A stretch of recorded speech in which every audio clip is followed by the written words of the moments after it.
somehow get in front of an audience and test anything that you think is funny out and see if people say ha ha ha. And if they don't, you gotta change it. If they do, you're onto something, keep going in that direction.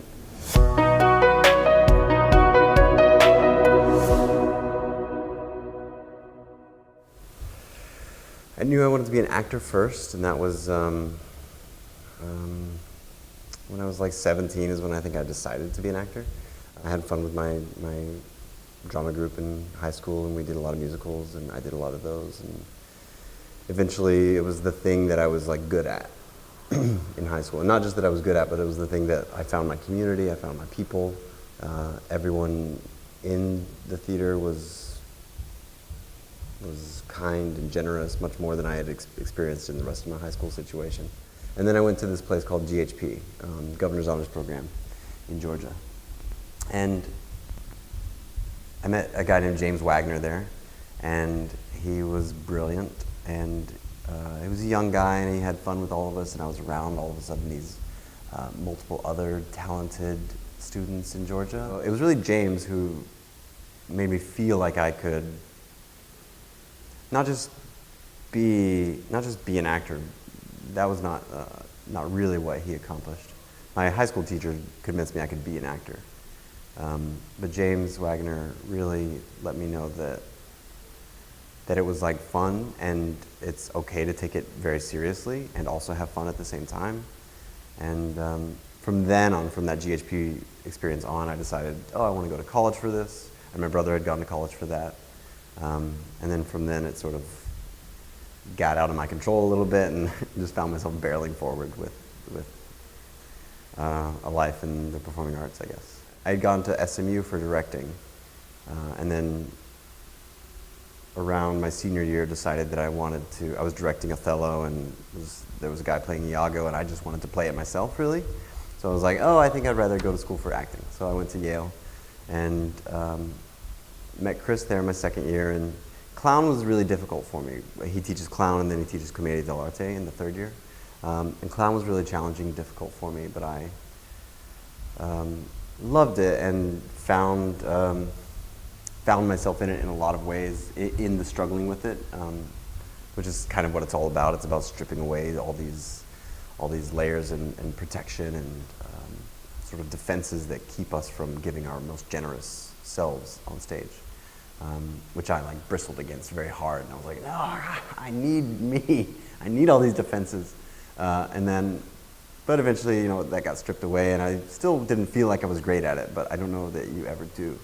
And when you do, you're probably not very good at it anymore. I was living in Queens at the time and was not getting much acting work right out of grad school, and was about to go into catering, and I called Chris up, and I was like, hey Chris, I miss commedia, I miss clown. What do you do, if you want to keep doing this? And he was like, well, you could apprentice me, you could stick around with me, but give it a year before you do that, so it's not just a kind of default. So a year went by, and and before that in grad school, I had been asked to teach a clown class in the summer by a guy named Pat Diamond for their summer program. And I didn't know how to teach clown. I was like, I don't know. I'm funny on stage sometimes. And I called Chris and asked him what to do, and he was like, I don't know, to make him sing songs, do that. And then so I kind of ripped off what Chris does and sort of tried to make it my own without really doing an apprenticeship. And then I joined him in, I think it was 2010, 2011, and stuck with him for 3 years. Following him, watched him at Juilliard, which was basically sitting in the back of the room, getting him coffee sometimes, being quiet. Sometimes he'd ask my opinion, which was good. Made me feel very special, but I was never ready to give it. And he would be like, "What do you think?" I don't know. I wasn't there. But one of the biggest lessons I learned from him was to hold, as a performer and as a teacher, to hold success.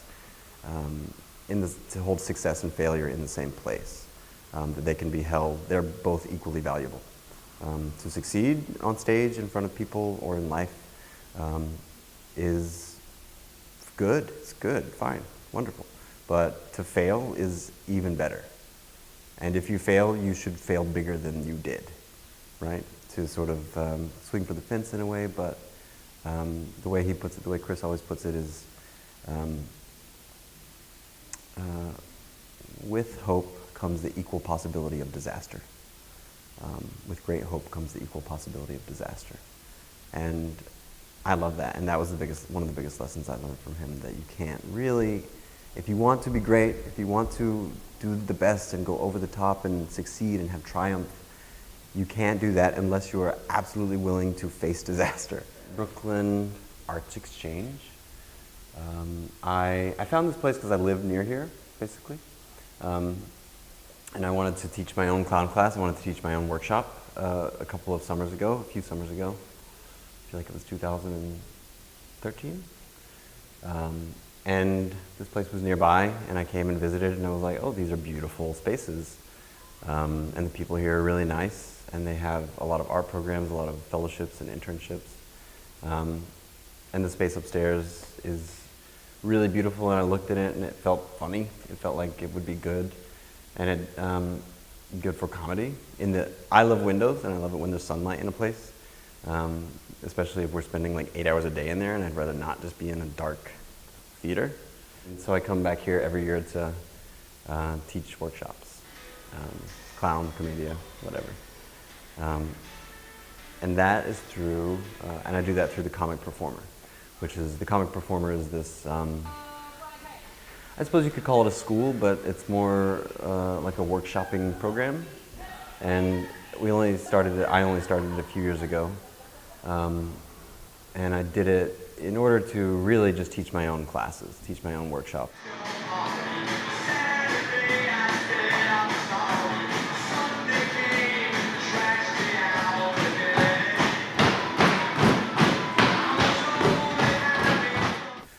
And since then we've hosted other teachers, which is great and a lot of fun. So far we've only done really clown, commedia, games, buffon, but in the future I want to move it into stand-up, improv, sketch writing, scene writing. I mean, take a class. Take a class or make a show, make something funny with your friends. Get like 5 or 6 of your smartest friends or your dumbest friends together on the weekend and make something stupid and make a lot of bad things. Just make stuff, right? And taking a class will help you make that stuff because you'll start to develop a vocabulary with friends, but you can do that just by making it. Yeah, people get too precious with their work, and people don't want to try things because they're like, no, the first thing I do has to be good, it has to be great. Or like, this is the big idea that's going to make it all the way. But no, just make a lot of bad stuff. Make a lot of bad stuff. It's going to be bad. The first thing you do is going to be bad. And if you want to improve your skills, the only way to do it is to practice it. And to, sadly, and also beautifully, get in front of an audience. Somehow get in front of an audience and test anything that you think is funny out and see if people say ha ha ha. And if they don't, you gotta change it. If they do, you're onto something, keep going in that direction. You know, I was teaching high school for a little while, and those kids communicate quickly, very quickly through social media. Snapchat, like if one thing happens in class early in the day, everyone else in the school knows about it by the end of the day, easily by the end of the day. And they come into class and they're like, are we doing this? And I'm like, how did you know that? And it was on Snapchat. So social media is probably changing the acting field in many more ways than I can even begin to think about. How many followers you got, how many, exactly what hashtags you use are going to get you these followers, and the amount of followers you get can sort of influence the kind of contract you get. And that all really still baffles me. But I think it's changing it because it's probably all the same, but to me it often feels like a kind of, yes, a way to reach many people about what you're doing and what you're up to in your career, but also just what social media is, right? It's a projection of a certain persona. And as an artist and as an actor, people want to project a certain persona. And when you see everyone doing that, it sort of becomes a wash of a wash of very similar personas, and people are no longer unique, even on social media, right? Where they're desperately trying to be unique. Not that it's a bad thing. I think it's a great way to advertise shows and films, and I find out about a lot of things that I wouldn't find out about without social media. Which is to say, I don't know. I don't know how it's affecting acting and any of that. I do think phones and laptops and the constant amount of use on like Facebook and Twitter and Instagram and Snapchat and all that is affecting actors and their acting and their artistry. The younger actors get, I find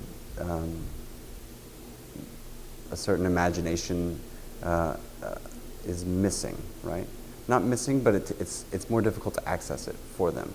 If they spend a lot of time on their phone or watching YouTube, it's harder for them to think of their own funny things, right? They immediately are like, oh yeah, this YouTube video. And I'm like, well, what about what exists in your imagination, right? And my job as a teacher is often just to sort of to spark their imagination, to get it going and to start that engine, or at least give them the tools to start it themselves. I had a big physical accident, and it was in between my first and second year of grad school, and my health sort of turned upside down, and I lost a lot of blood, and my heart stopped a few times, and I survived, which was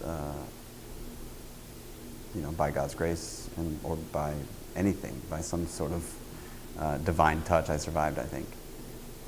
And immediately then sort of felt like, well, why did I survive? Why did this happen? I still don't really know.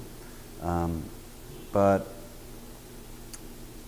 there were a couple of things that happened that day when I woke up from the couple of surgeries that I had, a couple of emergency surgeries I had to have. 12 hours later, I was intubated, my hands were strapped to the bed.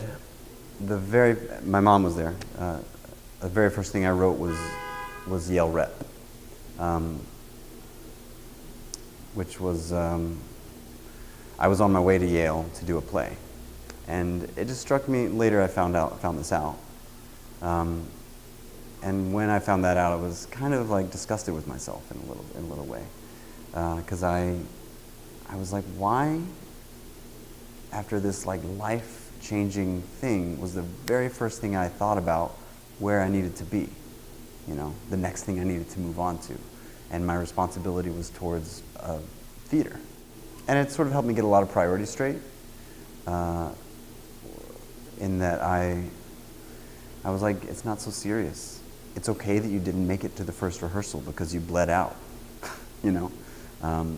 and it's okay that you don't have to take it so serious. And then I was pulled out of that role in that rep show, and put into another role, an eccentric German character in A Month in the Country. And I had so much fun playing this role. And it was a big character, very gregarious, sort of eccentric guy. But I had so much fun, and because I was really just trying to like get through my life at that moment, right? Like make it from doctor's appointment to doctor's appointment and stay alive and physically active. What I was doing in that play was one of the least important things to me. But because I didn't put so much onus on being good, on being a great actor, I was actually able to serve the character and the story in a much more profound way than I ever had been able to. Because I held it lightly, and I sort of let go of it before I even began. And that's when I found comedy too. I think you could have played that role in a more serious way. I don't know. It's a very serious play, and I was like, why so serious, everybody? And from then on, I sort of played comic role after comic role because I just started having fun on stage and thought, why would I do something that's so serious? That yes, there are serious problems and stories to tell, but if I'm not showing you some kind of pleasure to perform, if I'm not sort of inviting you to have a pleasurable experience in some way or another, even the pleasure of tragedy, then I'm wasting my time and yours, right? This is so that we can all lift our spirits in another way. My responsibility as an artist is to heal and to provoke and to lift. And so that changed my life and put my responsibilities and my priorities in a different place in terms of the theater and in terms of my life.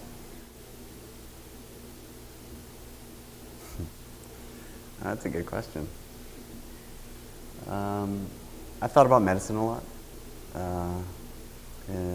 Often, it's so hard though, but I thought about physical therapy and some way to help people who, similar to what I try to do with theater, right? I try to help people in an empathetic way, right? To help them see different sides of life that they might not get to see, right? To teach them and to tell stories, really. I used to want to be a fireman.